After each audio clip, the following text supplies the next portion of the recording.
Hello guys. Okay, unlimiting together. Unlimiting.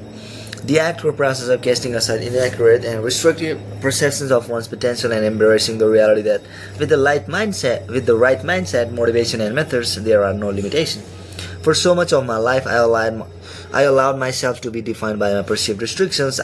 I'd gotten what I thought was a terrible break when I was a kid, and I was convinced that this had set the course for a compromised future. But with the help of some key people, I came to discover that my perceived restrictions were not really restrictions at all. They were merely obstacles I needed to overcome or limitations I needed to unlearn. And when I did what I could learn to be or do each day, become limitless. Becoming limitless is not just about accelerated learning, speed, reading, and having an incredible memory. Yes, you will learn how to do all of that and more, but being limitless is not about being perfect. It's about progressing beyond what you currently believe is possible. Just as you've learned limits from your family, culture, and life experiences, you can unlearn them. These constraints are only temporary obstacles that you can learn to overcome. What I have come to find over my years of working with people is that most everyone limits and shrinks their dreams to fit their current reality. We conceive ourselves that the circumstances we are in, the beliefs we've accepted, and the path we are on is who we are and who we will always be.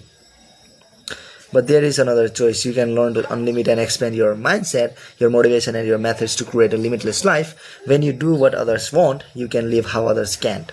By reading this book, you have taken an important step. Remember, one step in a better direction can completely change your destination. The key when you are taking your step is to have a map, a model of success. Armed with this here is no trial or dragon you can't overcome. So here it is, the limitless model.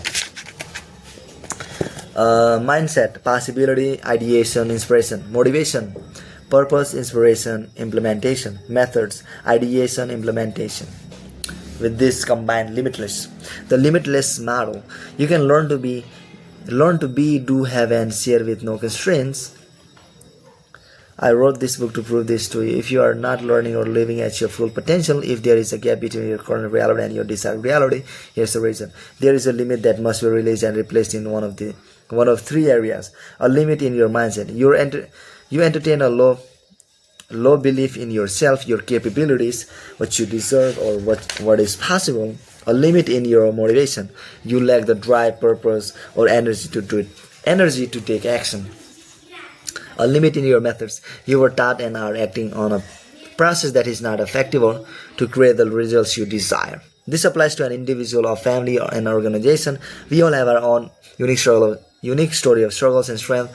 Whatever your situation happens to be, here's the best part. You're not alone. I'm going to help you become limitless in your own way within the 3 parts framework you're about to learn. Limitless mindset, limitless motivation, and limitless methods. Let me break it down. Mindset, the what? Deeply held beliefs, attitudes, and assumptions we create about who we are, how the world works, what we are capable of and deserve, and what is possible. Motivation, the why. The purpose one has for taking action, the energy required for someone to behave in a particular way. Method, the how, a specific process for accomplishing something, especially an orderly, logical, or systematic way of instruction. One other note about the diagram on the previous page, you'll see that where mindset crossover with motivation, I have the word inspiration. You were inspired, but you don't know which methods to employ or where to channel your energy. Where motivation and methods intersect, you have implementation. In this case, your results are going to be limited to what you feel you deserve, what you feel you are capable of, and what you believe is possible, because you lack the proper mindset. Where mindset and methods intersect, you have ideation. Your ambition stays in your mind because you lack the energy to do anything about them. Where all three intersect, you have the limitless state. You then have the fourth I, which is integration. Throughout this book, you'll find exercises, studies, mental tools, and results of exciting work being done both on the frontier of cognitive science and performance, as well as ancient wisdom. For example, how ancient civilization remembered generations of knowledge before external storage devices like printing press. We'll approach the 3 M's in turn. In part 2, limitless mindset, you'll learn what is possible when you eradicate limiting beliefs. In part 3, Limitless motivation, you'll discover why your purpose is your power and keys to unleash your drive and energy. In part 4, limitless methods, you'll discover how to learn at your best with proven processes, the tools and technique that will propel you forward towards the life you desire and deserve. And at the end of this book, I give you a 10-day plan to jumpstart your progress towards a limitless week and a limitless life. When you finish this book, you will have the ability to be limitless in any area important to you, whether it's academic, health, career, relationships, or personal growth. Since I never truly got to study at the X-Men School, I created it for you in our online quick learning academy, where people of all ages from 195 nations train with us daily to unleash their mental superpowers. Consider limitless your textbook. It would be an honor to be a Professor X, and I'm so excited that you've decided to take this journey with me. Class is now in session, and here's the best part. Your timing could not be any better. We now accept the fact that learning is a lifelong process of keeping abreast of change, and the most pressing task is to teach people how to learn. Peter Drucker. Why this matters now? Okay. I'm a firm believer that we all have incredible superpowers that are waiting to be awakened. I'm not talking about the ability to fly, create ironclad armor, or shoot lasers from your eyes, but real-life practical abilities like flying through books, ironclad memory, laser focus, boundless creativity, clear thinking, mindfulness, superior mental attitude, and more. We are all superheroes in one way or another. Just as every superhero has powers, so do they have arch nemesis. Enter the supervillain, think the Joker, or to Batman, Lex Luthor to Superman. The villains we face may not look the same as they do in the movies, but they're still the bad guys, the ones you as a superhero need to vanquish and hold at bay. Modern day supervillains get in our way and make life harder, keeping us from our potential. They hold us back and rob us of our productivity, prosperity, positivity, and peace of mind, and it's up to us to recognize and defeat them. If you ever read a comic book or watched a superhero movie, you know that supervillains are often born of unlikely places. Take Harvey Dent, also known as Two-Face, for example. He starts out with the greatest of intentions. He's a prosecutor helping to uphold the law and put the bad guy in jail, and he's an ally of Batman. But through an act of revenge, Dent's face is scarred and he turns angry, bitter, and vengeful. He becomes what he had spent his life fighting, a duplicitous criminal who gambles with his victims' futures. The good in him becomes twisted and used for sinister ends. In the same way, the four supervillains of learning started out innocent.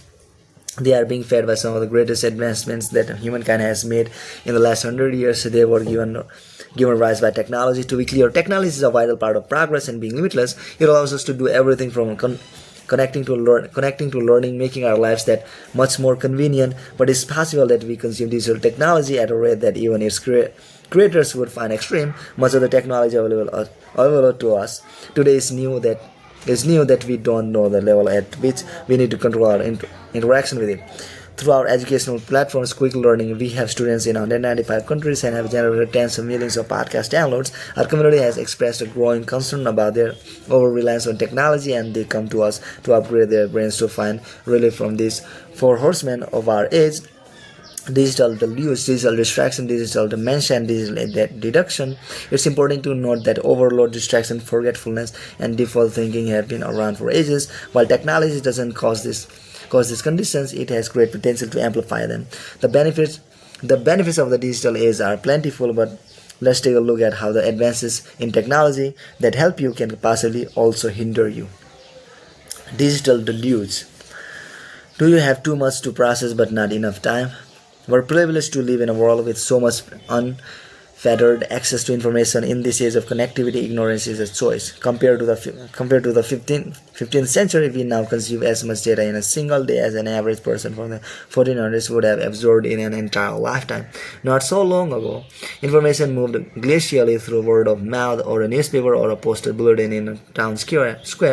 Now we have so much access to information that it's taking a toll on our time and our quality of life. The average person consumes 3 times as much information as we did in the 1960s.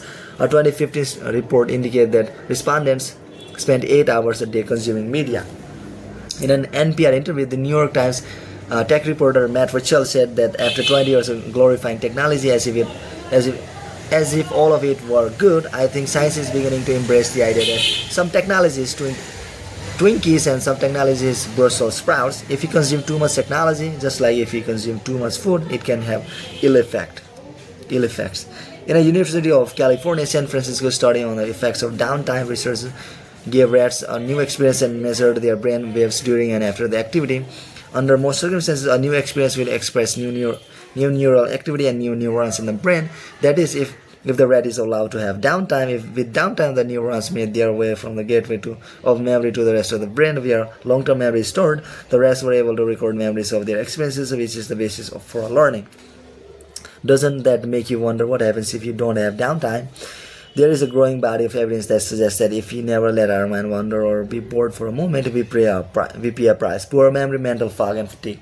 As far back as the mid-1990s, when digital delays was a fraction of the concern it is now, research was beginning to show that there were real health risks involved with navigating through an always-on world. A Reuters study, ominously titled "Dying for Information," showed that 2 out of 3 respondents associated information overload with tension with colleagues and loss of job satisfaction.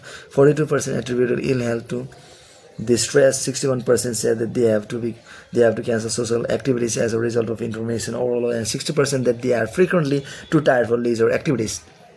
The study goes on to add, faced with an onslaught of information and information channels, they have become unable to develop simple routines for managing information. What's more, we also have to contend with the fact that the half-life of information has decreased. The half-life of information is the amount of time that passes before the information is replaced by newer or more accurate information.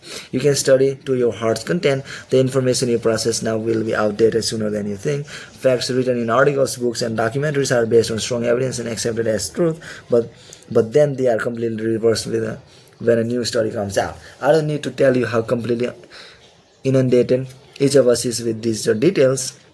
Even when we try to go off the grid, digital information somehow finds us. While I'm writing this, I've shut down all my devices, but I need to have access to the internet for research purposes, and a handful of random notifications and advertisements still popped up on a computer. Yes, I know I can turn this off as well, but you get my point. In Chapter 12, Study, and Chapter 14, Speed Reading, you will discover practical ways to catch up, keep up, and get ahead of the digital deluge of information you must process each day. Quick start.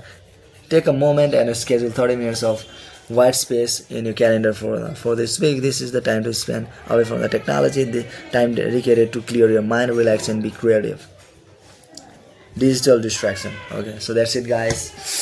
Digital distraction. Bye.